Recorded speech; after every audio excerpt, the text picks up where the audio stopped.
Ladies and gentlemen, beginning in 1988, well, actually it began a long time before that, but in 1988, I put together a large packet of information, first-hand knowledge from documents that I had seen while serving with the Office of Naval Intelligence and the briefing team for the Commander-in-Chief of the United States Pacific Fleet, and information that I had gleaned from years of research based upon what I had seen in those documents. But one of the things that I told you was that there were going to be shootings in schoolyards, in schools, in shopping malls, in McDonald's, in fast food restaurants, all over the country, and these would continue until guns were so demonized that the American people gave them up willingly. Well, all these things came to pass, but we're still not willing to give up our guns, and this has them in a quandary, which means something terrible is about to happen. And we're back with Dave McGowan, one of my favorite guests, author of Weird Scenes Inside the Canyon and also Program to Kill. So, Dave, tell us about Program to Kill, and then what your conclusions are about all your research in that area.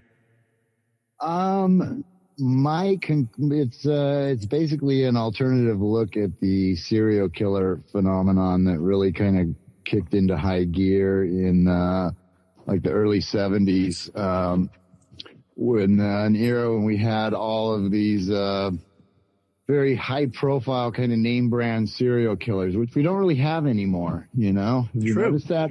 Yeah. You know, it used to be that, you know, we had these larger-than-life people like, you know, John Wayne Gacy, Jeffrey Dahmer, Ted Bundy, the Night Stalker, the Hillside Stranglers, you know, all Son of Sam.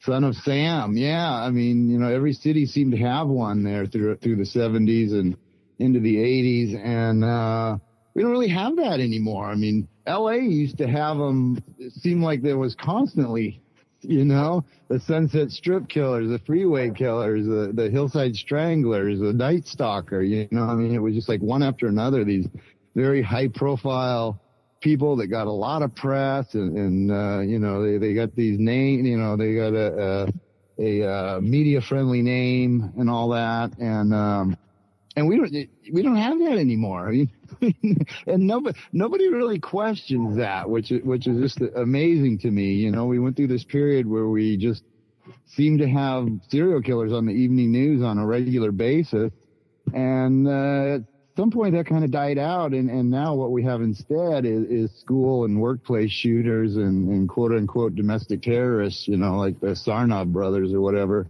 and you know, who have largely replaced serial killers and largely fulfill the same function, you know, that serial killers once did. So, you know, what my theory basically boils down to is that, you know, it was largely a government project and was essentially the Phoenix program brought home, because what we had here, you know, were crime scenes that were very, very similar to what had been done over in Vietnam, for the purpose of terrorizing the people into, you know, accepting, submitting to our will, basically.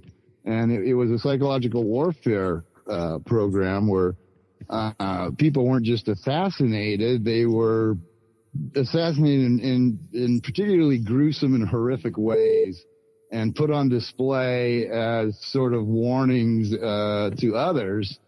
And you know, it was a psychological warfare tactic to traumatize the population, and it was run by William Colby, who right after that came home and was appointed director of the CIA. And so, and that just happened to coincide with this, you know, sudden rise in all of these big name serial killers, you know, Charlie Manson and the Zodiac and, you know, all the names that we just went through. And so I believe it was a homecoming. Basically, it was a way of bringing home a tactic that had, apparently had worked over there, and it was deployed over here, and quite successfully until until this new breed of terrorist or whatever you want to call them came along, and now we have them, basically serving the same function, which is to terrorize the American people into voluntarily giving up, their rights, their civil liberties, their privacy rights, their due process rights. And, I think it was a very effective psychological warfare tool, because, it just bred distrust in general, among people. Cause, the way we went through this era where, you couldn't turn on your TV without some big name serial killer prowling around somewhere in the country, whether it was John Wayne Gacy in Chicago or Jeffrey Dahmer in where was it, Milwaukee, there's just a whole slew of these shows now where the serial killer is kind of this criminal mastermind matching wits with the the detective, the hairy detective, it's, the Silence of the Lambs model.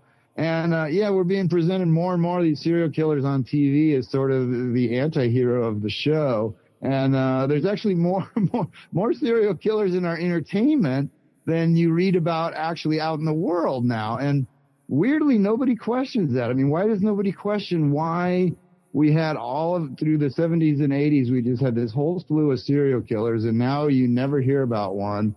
And coupled with that, at the same time, we have the rise of these school and workplace, these seemingly random, multi-victim, attacks that have now replaced it. And nobody questions that. It's like, why did the serial killers go away?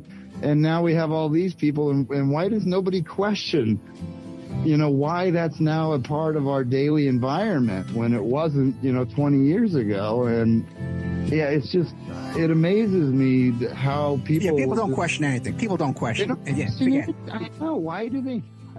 But you pick it up from there, because have you come to the idea since you wrote the book, or even at the end of writing the book, that Hamilton might, in fact, have been, let's face it, a patsy in a larger conspiracy?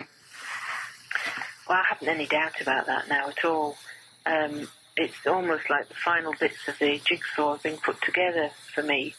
As you were asking about how did he get all this access to children when, what was his official title, what was his job?